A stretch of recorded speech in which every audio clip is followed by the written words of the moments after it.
గల్ఫ్లో యుద్ధం మొదలైన తర్వాత 3 వారాల తర్వాత అమెరికా అధ్యక్షులు కీలక నిర్ణయం తీసుకున్నారు. ఇరాన్ మీద ఇజ్రాయెల్తో కలిసి దాడి చేసి ఒక 20 రోజుల్లో ఇరాన్ మొత్తాన్ని స్మాష్ చేసి ఇరాన్ పాలకుల మొత్తాన్ని మార్చివేయవచ్చు అని అమెరికా అధ్యక్షుడు ట్రంప్ భావించారు. కానీ అమెరికా అంచనాలు, ఇజ్రాయెల్ అంచనాలు తారుమారైపోయాయి. అమెరికా, ఇజ్రాయెల్ 2000 క్షిపణి దాడులు చేసినా కూడా, ఇరాన్ సుప్రీమో ఖమేనీని ఖతం చేసిన, ఇరాన్లో ఉన్నత పదవుల్లో ఉన్న వారందరినీ చంపివేస్తున్నా కూడా ఇరాన్ యుద్ధాన్ని మాత్రం ఆపడం లేదు. ఇరాన్ పాలకులు ముందస్తుగానే తీసుకున్న చర్యలో అమెరికాని, ఇజ్రాయెల్ని షాకు గురి చేస్తా ఉన్నాయి. అగ్రనాయకత్వం ఎప్పుడో డిసైడ్ అయింది, అమెరికా దాడి చేస్తే ముందుగా మనల్ని టార్గెట్ చేసి చంపేస్తుంది, మనం చనిపోయిన తర్వాత ఈ యుద్ధం సుదీర్ఘకాలం కొనసాగాలంటే మొజాయిక్ ఫార్ములాని అనుసరిస్తూ ఉన్నారు. ఏ స్థాయిలో నేత చనిపోయినా కూడా ఆ తర్వాత ఉండే జనరల్స్ నిర్ణయం తీసుకునే అధికారాన్ని సైన్యానికి కట్టబెట్టారు. 31 విభాగాలుగా మార్చి సైన్యం ప్రతిరోజు డ్రోన్లతో గల్ఫ్ దేశాల మీద యుద్ధానికి తెగబడతాం. హార్ముజ్ జలసంధి సమీపంలో ఇరాన్ మీద పెద్ద ఎత్తున అమెరికా B-2 బాంబర్లతో సొరంగ మార్గాల మీద, ఇరాన్ దాచిన సొరంగ మార్గాల్లో ఆయుధాలు దాచిన ప్రాంతాల మీద పెద్ద ఎత్తున B-2 బాంబర్లతో విరుచుకుపడ్డా కూడా ఇరాన్ తాజాగా మరలా ఖతర్ మీద దాడులు దిగింది. అంటే ఇరాన్ చిన్న ఆయుధాలతో పెద్ద దెబ్బ కొడతా ఉంది. అమెరికా, ఇజ్రాయెల్ పెద్ద పెద్ద క్షిపణులు B-2 బాంబర్లతో విరుచుకుపడతా ఉంటే ఇరాన్ చిన్న చిన్న ఆయుధాలు డ్రోన్లతో, సూసైడ్ డ్రోన్లతో రిఫైనరీలను టార్గెట్ చేసుకుంది.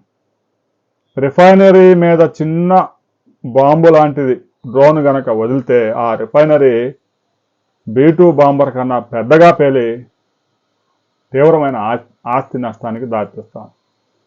ఇప్పటికే ఉన్న 26,000 మంది సైన్యంతో పనయ్యే పరిస్థితులు కనిపించకపోవడంతో అమెరికా నుంచి మరో 40,000 మందిని యుద్ధానికి తరలిస్తూ ఉంది అమెరికా. రాబోయే 2-3 రోజుల్లో వారు యుద్ధ క్షేత్రానికి చేరుకునే అవకాశం ఉంది. అంటే ఈ యుద్ధం ఇప్పట్లో ముగిసే అవకాశాలు లేవు అనే విషయం ట్రంప్కి, ఇజ్రాయెల్ ప్రధాని నెతన్యాహుకి తెలిసి వచ్చింది. మరో 6 నెలల పాటు యుద్ధం చేయడానికి సిద్ధంగా ఉండాల్సిందే. మరో 6 నెలలు ఆ గల్ఫ్ నుంచి చమురు కానీ గ్యాస్ కానీ ఏ దేశానికి ఎక్స్పోర్ట్ అయ్యే అవకాశాలు లేవు. ఇప్పటికే ఫిల్ చేసుకొని నింపుకొని చమురు గ్యాసు నింపుకొని హార్ముజ్ జలసంధి దాటడానికి వందలాది షిప్పులు అక్కడ వెయిట్ చేస్తూ ఉన్నాయి. వాటికే దిక్కులేదు. ఇక ఈ యుద్ధం ఎప్పుడు ముగుస్తుంది అనే దానికి సంబంధించి అమెరికా వద్ద కానీ, ఇజ్రాయెల్ వద్ద కానీ సమాధానమే లేదు. భారత ఆర్థిక వ్యవస్థతో పాటుగా అనేక ప్రపంచ దేశాలు రాబోయే రోజుల్లో తీవ్రమైన ప్రభావం పడే అవకాశం ఉంది. లక్షలాది కోట్లాది ఉద్యోగాలు ఊడిపోయే ప్రమాదం ఉంది. ఇంధన భద్రతలో డొల్లగా వ్యవహరించిన దేశాల భవిష్యత్తు రాబోయే 2-3 నెలల్లో తేలిపోయింది. చైనా, జపాన్ లాంటి దేశాలు 6 నెలలు ఇబ్బంది వచ్చినా కూడా నెట్టుకుపోయే బఫర్ స్టాక్స్ ఉన్నాయి. రష్యా నుంచి పెద్ద ఎత్తున దిగుమతి చేసుకుంటూ ఉన్నారు. అలాంటి పరిస్థితులు భారతదేశంలో లేవు.